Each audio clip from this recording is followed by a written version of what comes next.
হাজার হাজার বছর, কোটি কোটি বছর জাহান্নামের আগুনে জ্বলার পর আল্লাহ পাক রব্বুল আলামিন জিব্রাইল আমিনকে বলবেন, জিব্রাইল জাহান্নামের ভিতরে যায় ঢুকো।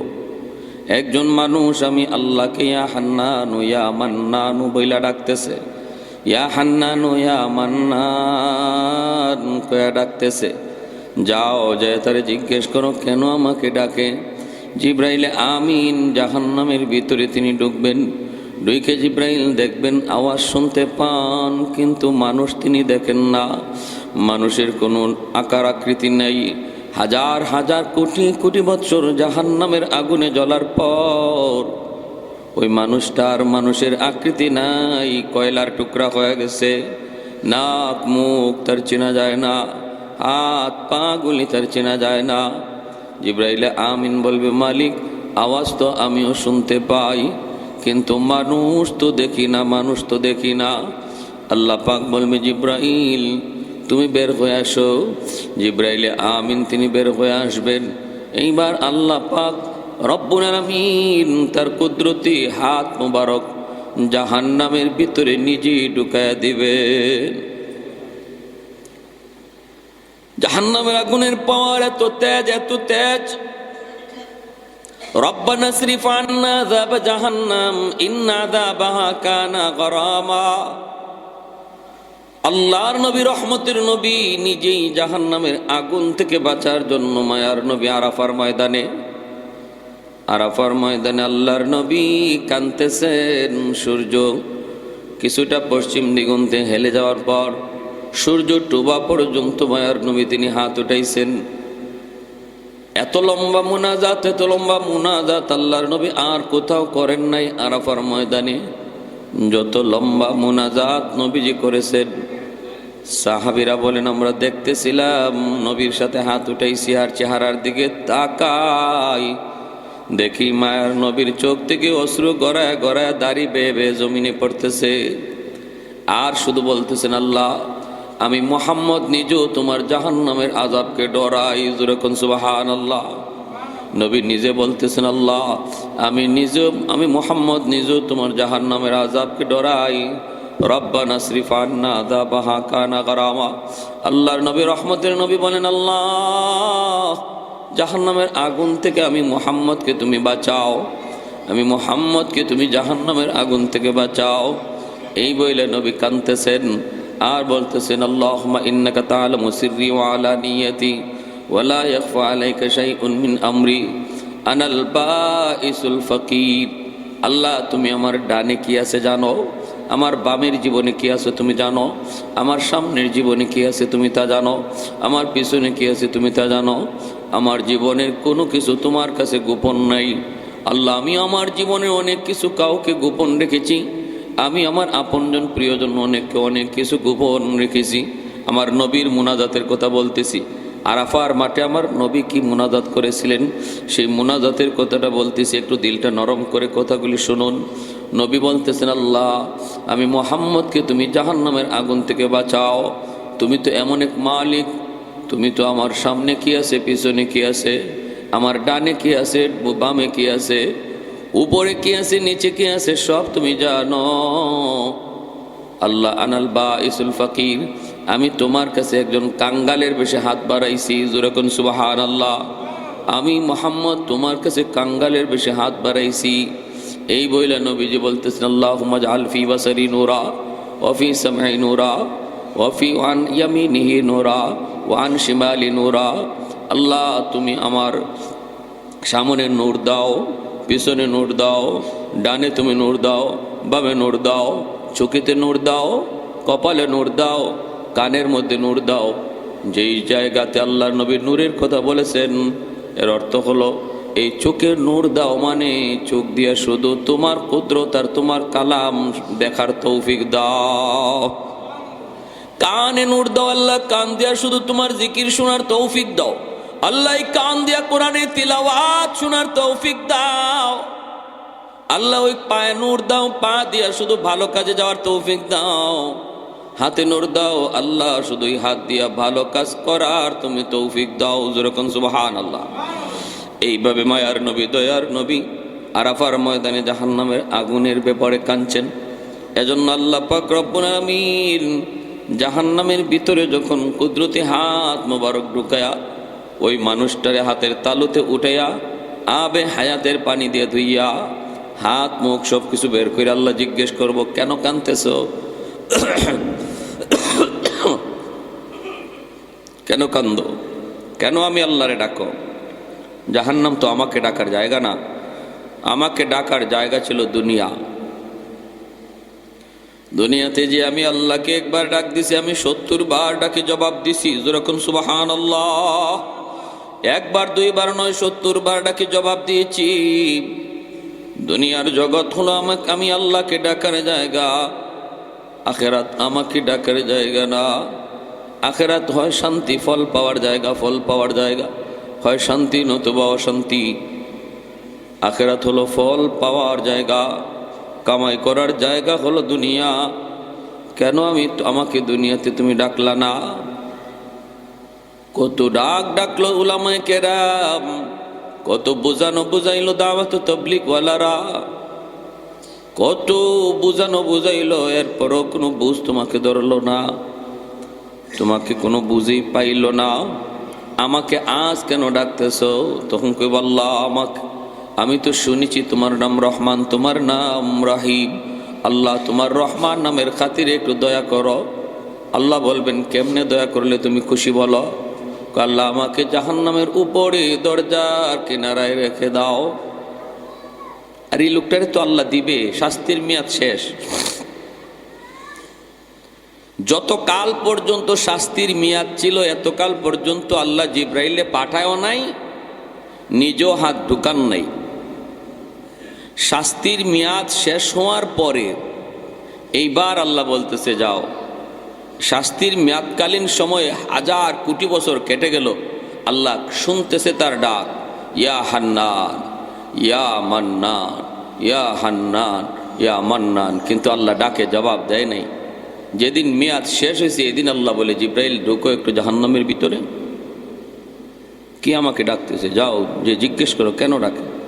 জিব্রাইল আমিন জাহান্নামে ঢুকছেন, কিন্তু মানুষ দেখেন না, আওয়াজ পান। মানুষ দেখবেন কি করে? মানুষের আকৃতি নাই, কয়লার টুকরা, একটা কয়লার টুকরা হয়ে গেছে। তখন আল্লাহ বলবেন তুমি বের হয়ে আসো। আল্লাহ নিজের হাত জাহান্নামের ভিতরে ঢুকাইয়ে দেবেন, ঢুকাইয়া আল্লাহ উঠাইবেন। আবে হায়াতের পানি দিয়ে ধোয়ার পরে মানুষের আকৃতি বের হবে। তখন আল্লাহ জিজ্ঞেস করবেন কেন ডাকো? আল্লাহ শুনছি তোমার নাম রহমান, আল্লাহ একটু রহম করবা না, একটু দয়া করবা না? আল্লাহ আমার জাহান্নাম থেকে বের করে দাও। এটা বলি কেমনে? এই কথা বলবো না, আমার দরজার কিনারায় রেখে দাও। আল্লাহ তখন বলবেন ঠিক আছে যাও, দরজার কিনারায় রাখলাম। এই দরজার কিনারায় আসবে, আসার পর কিছুক্ষণ পরে আবার আল্লাহকে ডাক শুরু করবে, আল্লাহ আমারে তুমি যে জায়গায় রাখছো এই জায়গাটা দরজার কিনারা, এই জায়গা যেমন দরজার পাশ, ওই জায়গাটাও দরজার পাশ। আল্লাহ তুমি আমাকে এই পাশে না রেখে ওই পাশে তো রাখতে পারো, তোমার নাম তো রহমান। আল্লাহ পাক বলেন ঠিক আছে রাখতে তো পারি, কিন্তু দরজার এই পাশ আর ওই পাশে বেশ কম আসেনি না? নাই আসে। আল্লাহ পাক বলবেন ঠিক আছে নাও, তোমাকে দরজার ওই পাশেই রাখলাম, কিন্তু ওয়াদা করো এরপরে আর কিছু চাইবা না। দরজার ওই পাশে আল্লাহ রাখার পর কিছুক্ষণ পরে সে আবার ওয়াদার কথা ভুলে যাবে। ওয়াদার কথা বইলা আবার আল্লাহকে ডাক শুরু করবে, ইয়া হান্নান ইয়া মান্নান। আল্লাহ পাক রব্বুল আলামিন তখন বলবে যাও, কেন ডাকতেছো? আবার কেন ডাক দিলা? কয় মালিক ওই যে দেখা যায় জান্নাতের গেট, আল্লাহ ওই জান্নাতের গেট, আমাকে জান্নাত তুমি দিয়া দাও এই কথা বলি না, তবে আমাকে যেখানে রাখছো এই জায়গাটা জান্নাতের ভিতরও না বাহিরও না, আর ওই জান্নাতের গেইটের পাশে যদি তুমি রেখে দাও তাহলে এটাও জাহান্নামের বাহিরেও না, জান্নাতের ভিতরেও না, জাহান্নামের ভিতরেও না। এমন এক জায়গায় তুমি আমাকে রাখছো, গেইটের পাশে রাখলো এক কথা, ওই এখানে রাখা যায় কথা, জান্নাতের গেইটের পাশে রাখা এক কথা। আল্লাহ পাক রব্বুল আলামিন বলেন ঠিক আছে তো কি চাও? আমাকে জান্নাতের গেইটের পাশে একটু রেখে দাও। আল্লাহ পাক রব্বুল আলামিন তখনও বলবে বান্দা ওয়াদা করছিলে কিন্তু আর কিছু চাইবি না? কয় মালিক আমি তোমার দয়ার কাঙ্গাল, আমি তোমার মায়ার কাঙ্গাল। এই কথা বলার পর আল্লাহ পাকের আবারও দয়া লাগবে, রব্বুল আলামিন বলবে ঠিক আছে যাও, তোমাকে জান্নাতের গেটের পাশেই রেখে দিলাম, কিন্তু বান্দা ওয়াদা কর এরপরে আর কিছু চাইবি না। আল্লাহ ঠিক আছে আর কিছু চাইবো না। জান্নাতের গেটের পাশে রাখবেন। এইবার সে জান্নাতের গেটের পাশে যাইয়া সে জান্নাতের ভিতরের দৃশ্যগুলো একটু দেখতে মন চাইবে। কি আল্লাহ জান্নাতের ভিতরে রেখে দিয়েছে একটু দেখতে মন চাইবে। আল্লাহ পাকেরও ইচ্ছা, আল্লাহ তারে কিছু দেখাইবে। এজন্যই জান্নাতি হাওয়া আল্লাহ পাক ছেড়ে দিবেন। এক পলকের জন্য জান্নাতের গেটটাও খুলে যাবে। এই একটা পলক শুধু জান্নাতের ভিতরে তার চোখের নজরটা পড়বে, সাথে সাথে আল্লাহকে আবার ডাক শুরু করবে। কারণ আল্লাহ পাক নিজে বলেছেন, আদাতুল ইবাদিয়াস সালিহিন মা লা আইনুন রাআত ওয়ালা উযুনুন সামিআত ওয়ালা খাতারা আলা কলবি বাশার।